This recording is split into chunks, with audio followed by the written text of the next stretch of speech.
Thanks for joining me for this special webinar, getting you prepared for an upcoming College Rugby Fair event.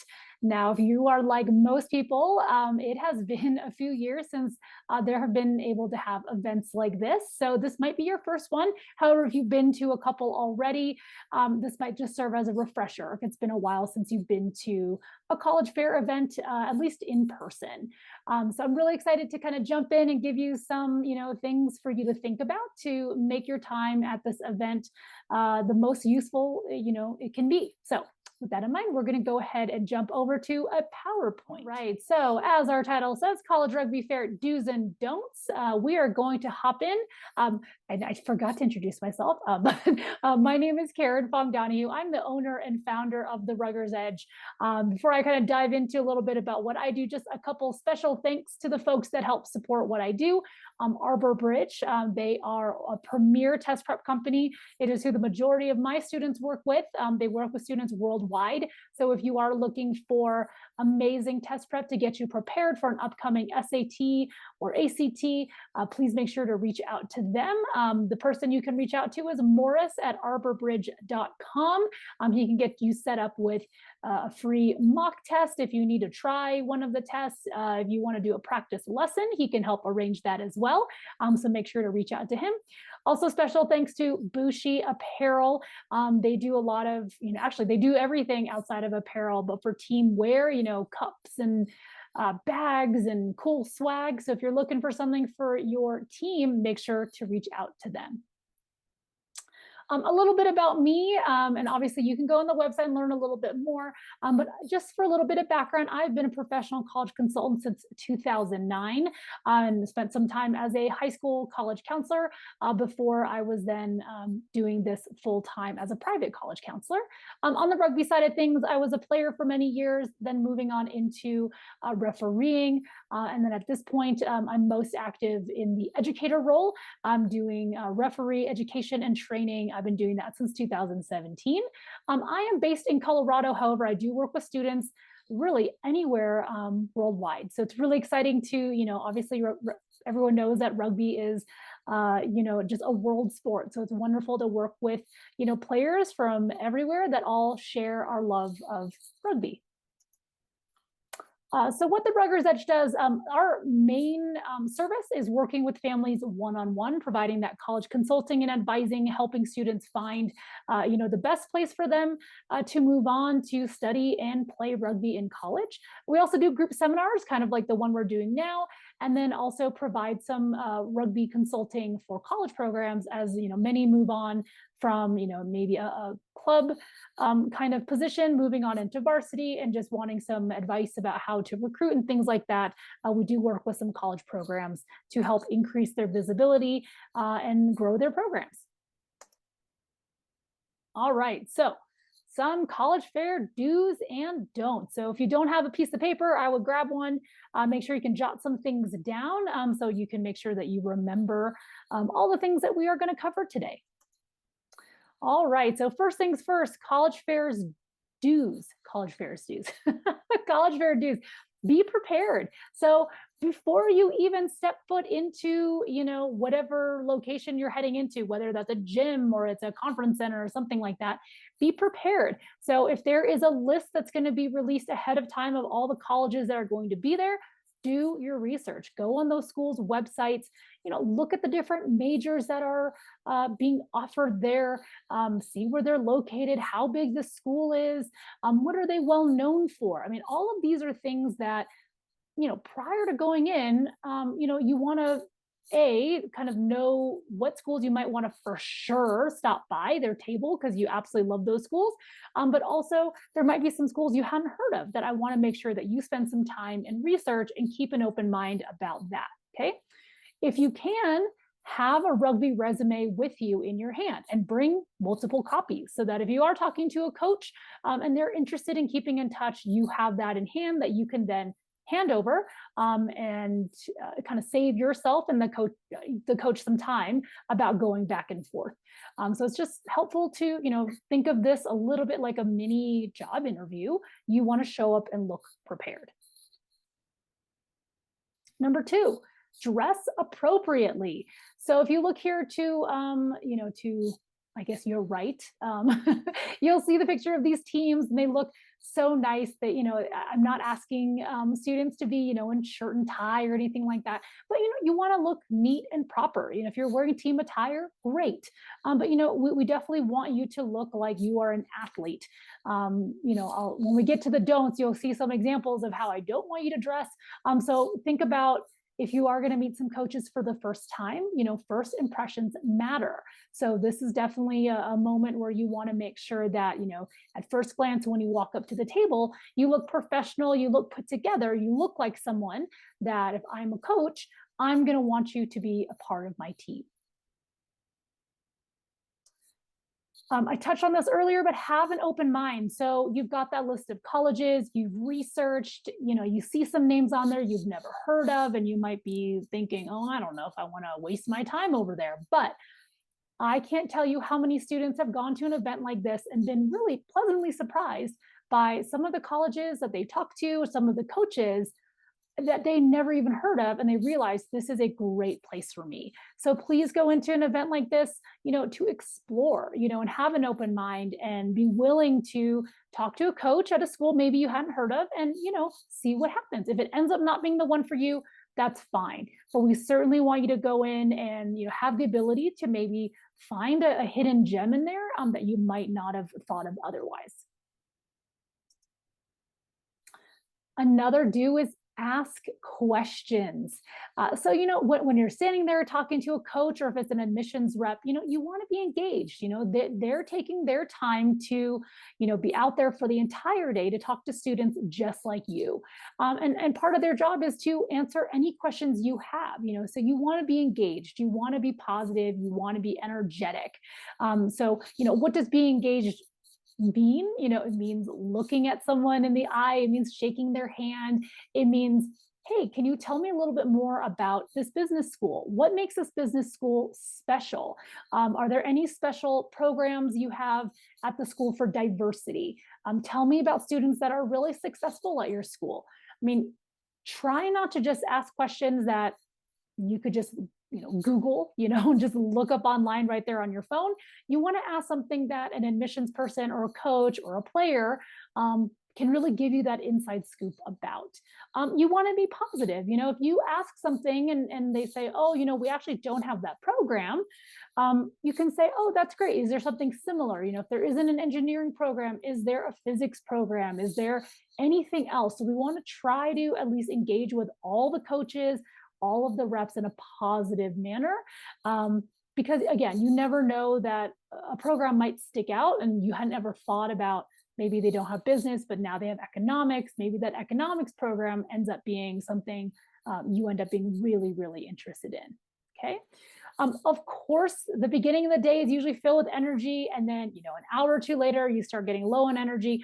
But remember, if you're still talking to coaches, you want to do your best to try to keep your energy up, and everyone you talk to, you're making a good impression. So you certainly don't want to just kind of start to fall asleep at the end and just kind of go through the motions of talking to coaches. That coach might end up being your future college coach. So try to keep up the energy level through the entire event.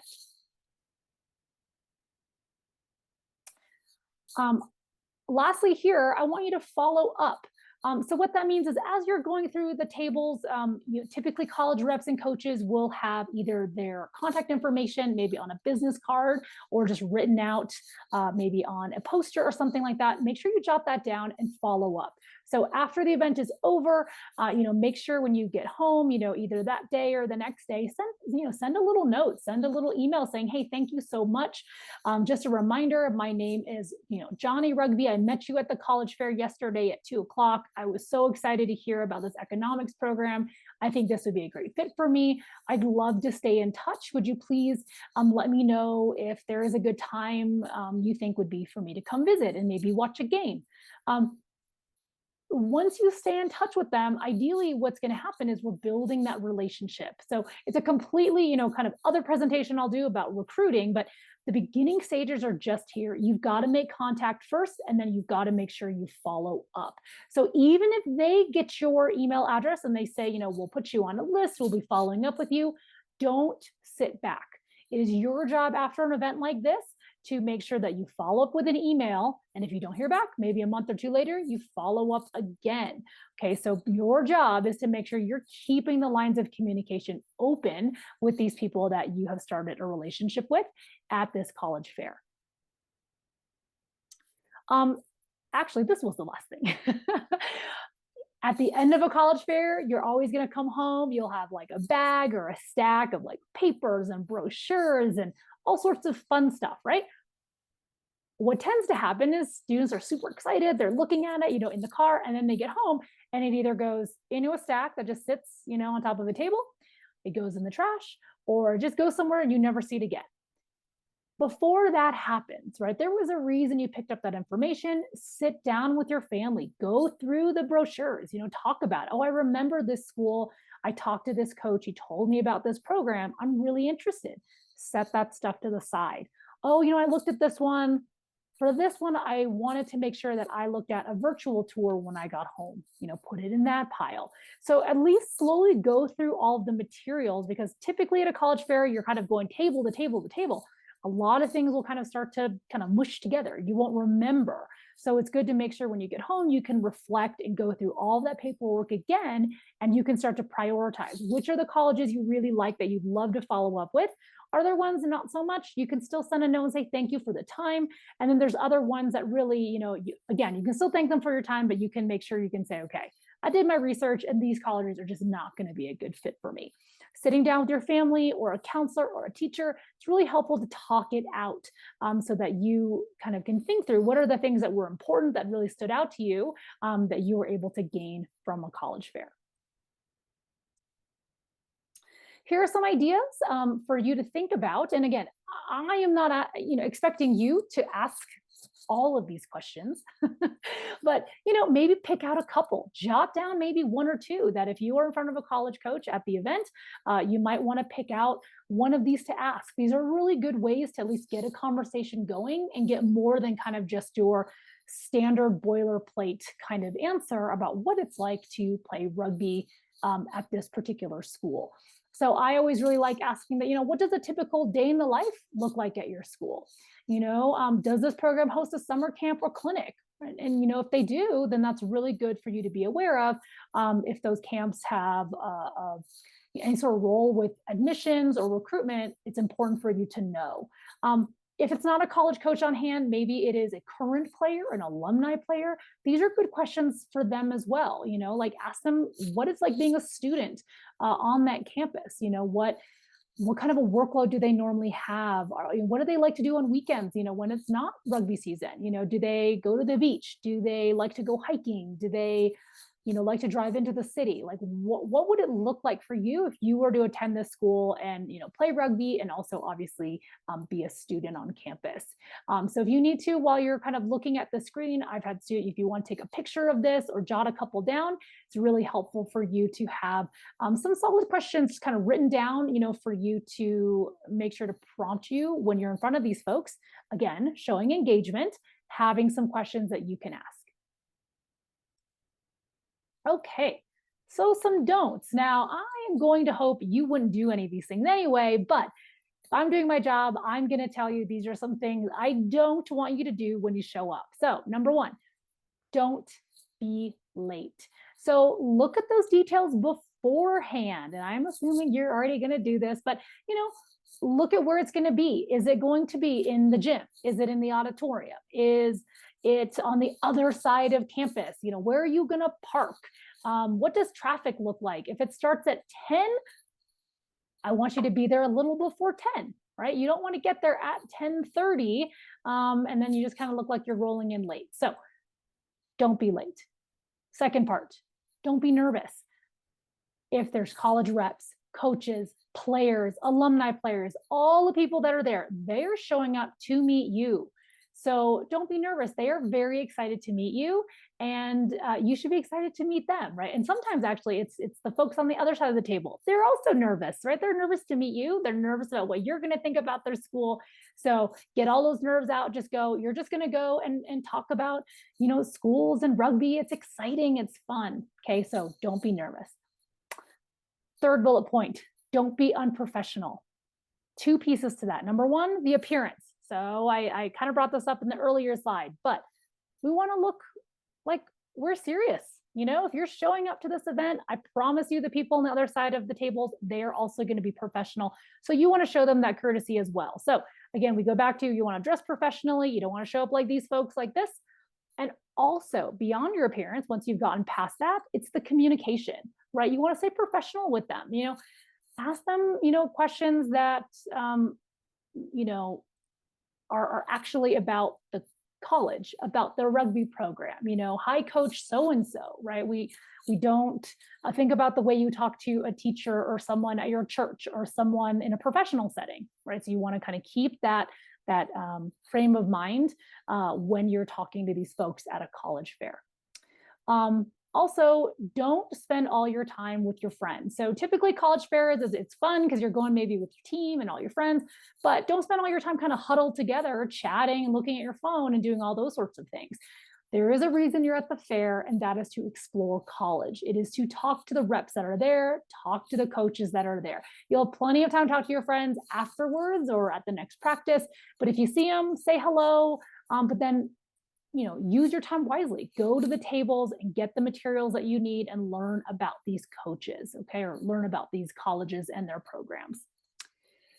Another bullet point there is, if you're going with your parents, don't let them do all the talking. And this is actually, if you're a parent watching, don't do all the talking. Let your student take the lead here to ask questions. It is good practice for them in really a low key, low pressure setting to talk to admissions folks, to talk to college coaches, and get them in the habit of talking to these folks, because as you move forward through the application program, through recruitment, if that's what you're doing, you're definitely going to be talking to coaches and admission reps. Students need practice talking to those folks. So let them do that here. Again, back to the college fair dues. If you're prepared and you have some questions to bring up, it should make your job really, really easy. Okay. Another bullet point there is, don't think that it's too early. It is always really nice, even if you're in 8th grade or 9th grade, to really just start thinking about it. You don't have to do anything with the information you gather, especially if you're early on. But it's really good to just start thinking about it early, so that if you hear something like, oh, I didn't know that at this college, they require, 3 years of language or something like that. The earlier you know that, then when you're in high school, you can be prepared for it. So don't think it's too early if you're going and you're only in 8th grade or 9th grade. It's actually really helpful to go and start getting a sense of like what the roadmap is going to look like for you over the next couple years. All right, so a couple resources to get you going before your event. The Rugger's Edge Playbook 2023 now is not available just yet. I'm just putting the finishing touches on it. It should be available in the next week or two, so be on the lookout for that on my website. I would highly recommend the FIS Guide to Colleges. Currently, I believe only the 2022 version is out, but keep an eye on that on Amazon or wherever you buy your books. That's a great guide for you. You can also take a look at the collegeboard.org search colleges platform there. That's a really good way to kind of start whittling down your list, especially if you already have in mind things like location and major and stuff like that. You can start whittling down your list. If you are a junior, you're probably already thinking about testing. So just make sure, if you didn't know, just to hop on and do some free test prep before you take any of those tests. So ACT Academy or Khan Academy are really good free options, along with if you do decide to work with a tutor, that's also a really good option as well to increase your scores. Typically higher test scores do, tend to support admission and acceptance percentages. So I know many colleges have gone test optional. However, good test scores typically are very, very helpful. So think about that. That's a whole other session we could talk about, but definitely don't go into testing without any sort of prep. make sure you connect with us. So we've got a monthly newsletter that goes out. I've got a Facebook page. We also have a Twitter, and then let us help you. So, there's a free 30-minute consultation that's offered. If you go to the website and click work with us, you can go ahead and schedule that session at any time. We can talk a little bit more about your family and how I can help, and see if it seems like it's a good fit. And thank you so much for your time. Here's my information. So if you have any questions, please feel free to reach out. Make sure, again, sign up for that newsletter and that Facebook page so you can stay up to date on everything. If you are headed to that event shortly, have a great time. Enjoy yourself. Hopefully you find some new colleges that are going to hop up on your radar, connect with some coaches that hopefully will become maybe a future college coach for you. And in the meantime, definitely stay in touch and let me know if there's anything else you need.